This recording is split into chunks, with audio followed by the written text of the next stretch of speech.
Hello मेरे प्यारे, उम्मीद है आप लोग एकदम बढ़िया हो, मज़े में हो और अपनी पढ़ाई तैयारी कर रहे हो। बहुत लोगों का मुझे सवाल है कि सर हमसे ना लंबे समय के लिए बैठा नहीं जाता है, तो कहीं ना कहीं तो हमको थोड़ा सा गाइड करो, थोड़ा सा हेल्प करो कि भाई कैसे हम लोग लंबे समय के लिए बैठे, ऐसा क्या करें कि जिसकी वजह से हम लोग 12 घंटे की पढ़ाई कर पाए। तो प्लीज़ जैसे आप लोगों ने हम लोगों को सिंगल ग्रुप का एंड बोथ ग्रुप का प्लान बना के दिया कि कैसे डेज में आपको सारे सब्जेक्ट कवर करने, सर वैसे ही हमको गाइड कर दो वहाँ पे कि कैसे 12 आवर्स तक बैठा जाए, एफिशिएंटली पढ़ाई की जाए और 12 आवर्स के पढ़ाई के बाद हम लोगों को अच्छा रिजल्ट मिले। क्योंकि बैठने की इच्छा तो बहुत है बट बैठ नहीं पाते। तो मेरा जो पर्सनल एक्सपीरियंस है, जब मैं मेरी प्रोफेशनल कोर्सेज कर रहा था तो वो प्रोफेशनल कोर्सेज करते वक्त मैं क्या स्ट्रैटेजी फॉलो करता था जिसकी वजह से मुझे पॉसिबल हो गया 8 घंटे बैठना, 10 घंटे बैठना, 12 घंटे बैठना। इच्छा है तो कैसे किया जा सकता है वो थोड़ा सा अपन ध्यान से देखते हैं आज वाले वीडियो में। सिंपल है, जहाँ चाह है वहाँ राह है। अगर आपकी इच्छा है तो मैं आपके साथ हूँ। आपको थोड़ा सा ये काम स्टार्टिंग में मुश्किल लगेगा बट कोई भी चीज़ की अगर आदत लगानी है तो कोई भी चीज़ की आदत लगाने के लिए आपको बस 21 दिन काफ़ी है। कितने दिन काफ़ी है? 21 दिन। 21 दिन बस लड़ जाओ, बैठ जाओ, एक जगह बैठ ही जाओ, चाहे पढ़ाई हो ना हो फिर भी बैठ जाओ। वो 21 दिन बाद आपको धीरे धीरे धीरे धीरे आदत लग जाएगी कि एटलीस्ट बैठा हो तो बैठ के टाइम वेस्ट करने से बेटर आगे बुक्स है उसको पढ़ता हूँ। तो कैसे शेड्यूल होना चाहिए जिसकी वजह से मैं अपना 12 घंटे का पढ़ाई दिन में कर सकता हूँ। 24 घंटे है, उस 24 घंटे में से 12 घंटे पढ़ना मुश्किल है क्या? बिल्कुल ही नहीं। मैं आपको दिखाता हूँ कैसे एक शेड्यूल बनाना है। उस शेड्यूल के हिसाब से अगर आप करोगे तो आपका ये अच्छे से हो जाएगा।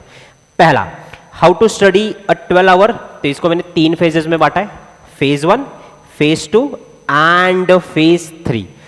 फेज 1 ये आपका मॉर्निंग का फेज है जहाँ पे आपको सुबह 6 बजे उठना है, 6:30 तक आपको तैयार होना है, ब्रश वगैरह नहा के फ्रेश होके, ऐसे ही उठ के पढ़ाई के लिए नहीं बैठना है, फ्रेश होके नहा के ही आपको बैठना है। फ्रेश अप माइंड होना चाहिए आपका। और आपका मॉर्निंग का पहला सेशन आपका होगा 6:30 to 9:30 जहाँ आपकी 3 घंटे की पढ़ाई होगी। कितना? 6:30 to 9:30। उसके बाद अब अच्छे से एक आराम से ब्रेक लो, नाश्ता वास्ता कर लो, थोड़ा सा आपको मोबाइल पे बात करनी है, मोबाइल देखना है, मोबाइल देख लो क्योंकि नाश्ते के लिए इतना समय नहीं लगता है। आधे घंटे का प्रॉपर ब्रेक लो 9:30 से लेके 10 तक।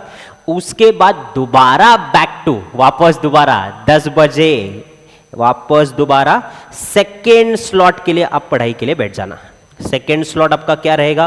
तो सेकेंड स्लॉट आपका स्टडी का रहेगा 10 से लेके 1। अब जानबूझ के मॉर्निंग वाले फर्स्ट फेज में मैंने टाइमिंग ज़्यादा क्यों रखे? 3 घंटे 3 घंटे 6 आवर, क्योंकि मॉर्निंग में जब अपन उठते तो फ्रेश होते हैं, बराबर। सर ये 3 घंटा इतना लंबा होता है तो क्या 3 घंटे में हमारी हो पाएगी पढ़ाई? बेटा 3 घंटे लगातार नहीं बैठना है, 1.5 घंटा, उसके बाद सब्जेक्ट चेंज 1.5 घंटा, तो थोड़ा वेरिएशन मिलेगा। 3 घंटा एक ही सब्जेक्ट लेके बैठोगे तो दिक्कत होगी, बराबर। वापस जब सेकेंड स्लॉट में बैठ रहे हो तब भी 1.5 घंटा एक सब्जेक्ट, 1.5 घंटा दूसरा सब्जेक्ट, तो मैक्सिमम 12 घंटे में से 6 घंटे की पढ़ाई आपके फर्स्ट वाले फेज में ही हो जाएगी।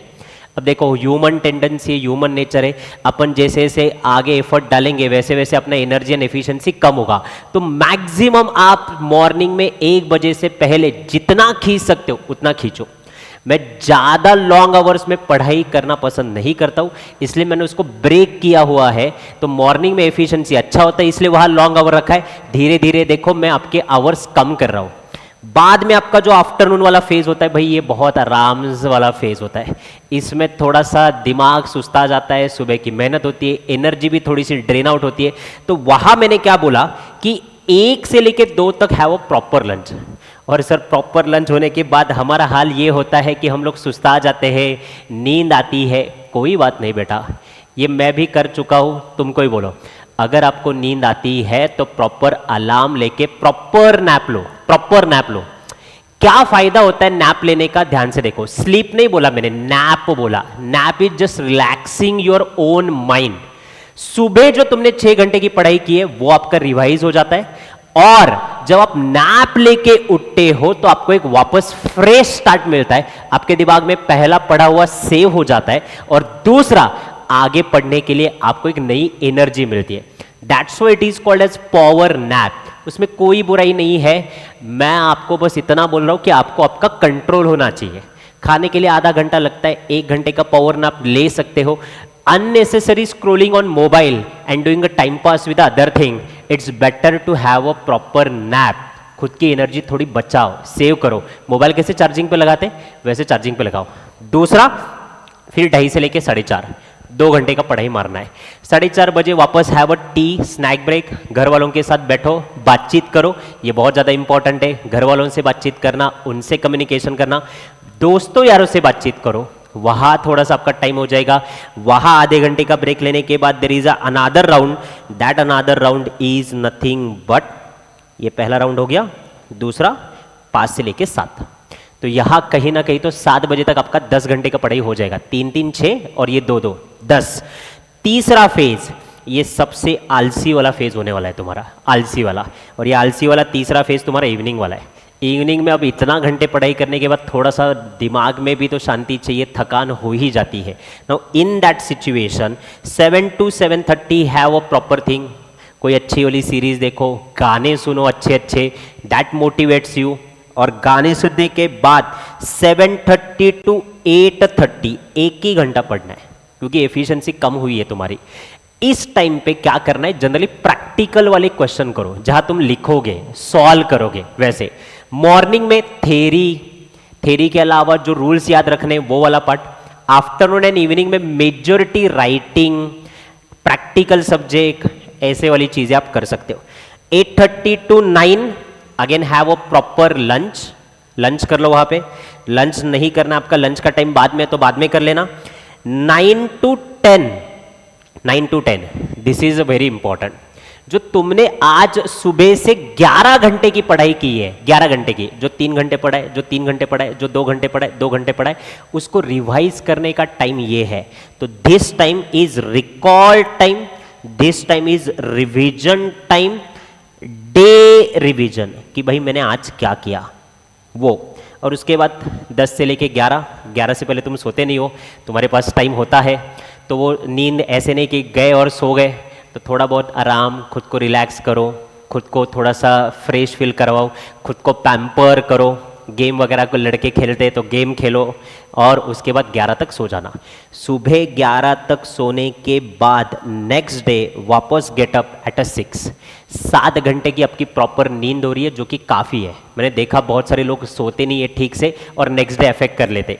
तो नींद भी ज़रूरी है, जैसे मोबाइल चार्ज करते वैसे नींद भी ज़रूरी है। तो प्रॉपर नींद लो, और प्रॉपर नींद लेने के बाद नेक्स्ट डे गेट अप। थोड़ा सा ये जो मॉर्निंग का फ्रेशअप वाला टाइम है, वहाँ थोड़ा एक्सरसाइज भी करो, फिजिकल एक्टिविटी भी रखो।